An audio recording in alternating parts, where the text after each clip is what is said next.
Good morning and welcome to JLKK News. Today we will be covering the topic of a new and upcoming idea of the scientific revolution and the Enlightenment. We have honorary guest appearances from Copernicus, Kepler, Newton, and Montesquieu. But for now we will focus on the beginning of this new phenomenon. The scientific revolution started in the 1500s and didn't end until the 1700s. This came from curious people interested in finding out about the truth. People started using math to account for old knowledge and support new discoveries. I know this has been helpful because before the scientific revolution, many people believed in a geocentric universe.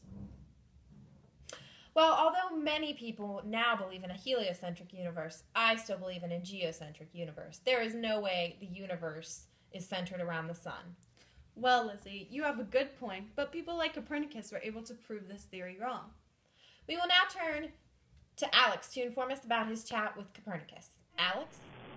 Thanks, Lizzie. I'm here with Copernicus, who has his heliocentric theory of the universe. So, Copernicus, how did you come up with this theory? I first followed the idea of Aristarchus. I was able to prove the ideas using mathematical accounts of my model. As you can see, I was able to keep some of my theories as astronomers, creating a realistic universe, but just having the sun as the center of the Earth, center instead of the Earth. And were you able to publish any of your essays? I was able to write a book called On the Revolution of the Heavenly Spheres. And one more question before we get back to Lizzie. What would you say to those trying to make their own discoveries? I'd say don't listen to the haters and keep on doing you. That's my life motto, and see where it has gotten me. It's truly inspiring. Thanks, Alex. We are going to move on to some of the early causes of the scientific revolution. Some of these early causes of the revolution, including the Renaissance, which we covered in last week's show, having the rediscovery of ancient mathematics, patronage, and printing press. The Reformation, causing people to question traditional and medieval Christianity in society. Overseas voyages that needed new scientific advantages on their trip, and the establishment of new mathematics, astronomy, and physics professions in universities. The next scientist has a similar view of Copernicus, continuing to believe the universe was centered around the sun. He was the man to prove Copernicus' theory to be true. We go to Alex to find out about Johann Kepler. Alex? I'm here with Johannes Kepler. Johannes, how does it feel to prove Copernicus' theory true? I found out to prove Copernicus' theory correct since I'm such a big fan of him. And what else did you discover along with the heliocentric universe? I established the three laws of planetary motions, which are the orbit of the planets around the sun is elliptical, planets do not move at a uniform speed, and the time for a planet to complete orbit is related to its distance from the sun. Just amazing. And now tell me, you were Brahe's assistant, correct? Yes, I was. It was many years of hard work trying to learn the method to his madness. And did you feel he was a good boss? Did you agree with his views? He was a nice man, sometimes hard to work with, but he did not have conflicting views. He focused on observations he made with Earth at the center of the universe, believing that the Earth remained stationary, but the other planets revolved around the sun. I was able to take some of his ideas and make them my own. Kepler's book, The New Astronomy, describes more ideas that Kepler discovered that is now available in stores. We'll take it back to you, Judy. Thanks, Alex. Well, the reviews of his book are nothing but positive. You've read it, haven't you, Lizzie? The book is very intriguing, and I encourage everyone to read it. Now we're going to go to a short commercial break.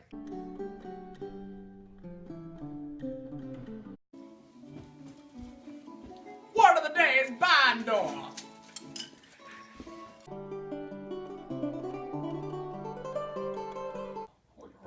And we're back at JOK News. If you are just tuning in, we have been talking to the most popular scientists of the scientific revolution. I believe we have another guest, right, Lizzie? That is correct, Judy. We now turn to DeLone for his interview with Isaac Newton. DeLone? So Isaac, before telling us about your contributions, tell us about your life prior.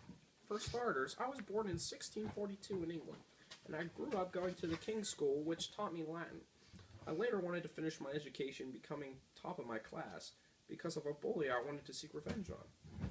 I went to Cambridge University in 1661, and there I was taught based on the idea of Aristotle and more modern philosophers like Descartes. From this information, I was able to discover the work of Kepler. Now let's hear about your contributions to the scientific world. My key discovery was the law of universal gravitation.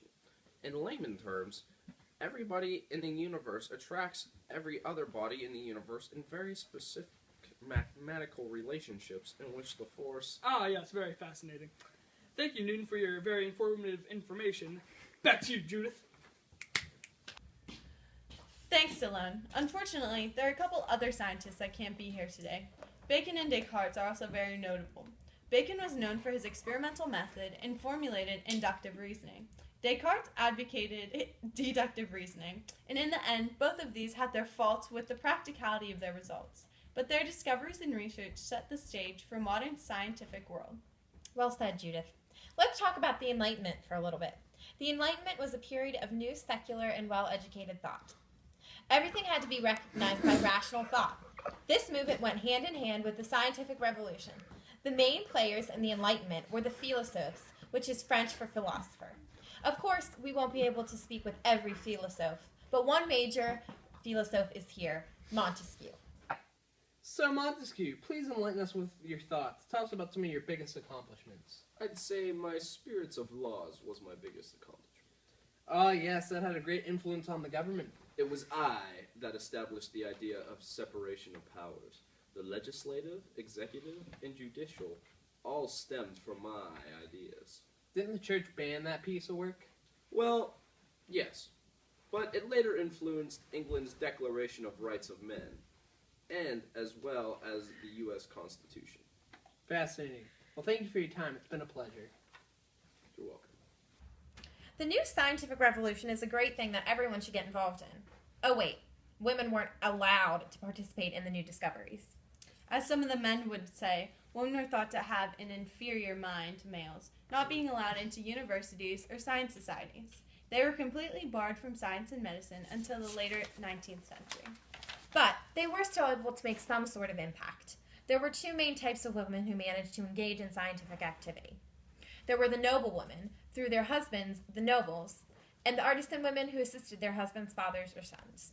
Although they didn't go to an exact university to get their education, they were able to be a part of informal science communities. One woman in particular, Margaret Cavendish, was given the opportunity to visit a meeting of the Royal Society of London. She later published her work in natural philosophy. Women were able to overcome the obstacles in later history, being accepted into universities and scientific societies to share their own contributions to science. The scientific revolution did not help the form of religion's thought. For many scientists, this was a challenge to all religions, most all opposing Copernicus's ideas until 1630. After the Catholic Church underwent the Catholic Reformation, their church became hostile towards science. Many scientists actually believed that they were studying and analyzing God's creation, also known as psychotheology, which is deducing religious conclusions from nature. Controversy arose from this newfound knowledge during this time. This caused trouble for people deciding over scientific reason or religious reason. Before we end our show, we will show the massive impact the scientific revolution had on the rest of society. This became an intellectual revolution that overturned the ideas and concepts of the medieval and theological views of the world. This also formed the basis for modern thought. Along with that, the new mathematics and calculations were able to improve navigation and map-making for precise coordinates for exploration. It led to later improvements in medical knowledge for doctors in the future helping patients. The revolution accelerated the agricultural revolution, which we will discuss in the next show, during the 18th century. And we briefly covered the Enlightenment, which was also caused by the scientific revolution, in a new, higher way of thinking to those who were curious, whose curiosity reached a new peak. Hopefully, you were all able to learn enough about the Enlightenment and the scientific revolution. That's all we have for you today. Tune in next week to hear about the exciting agricultural revolution of the 18th century. Have a great day.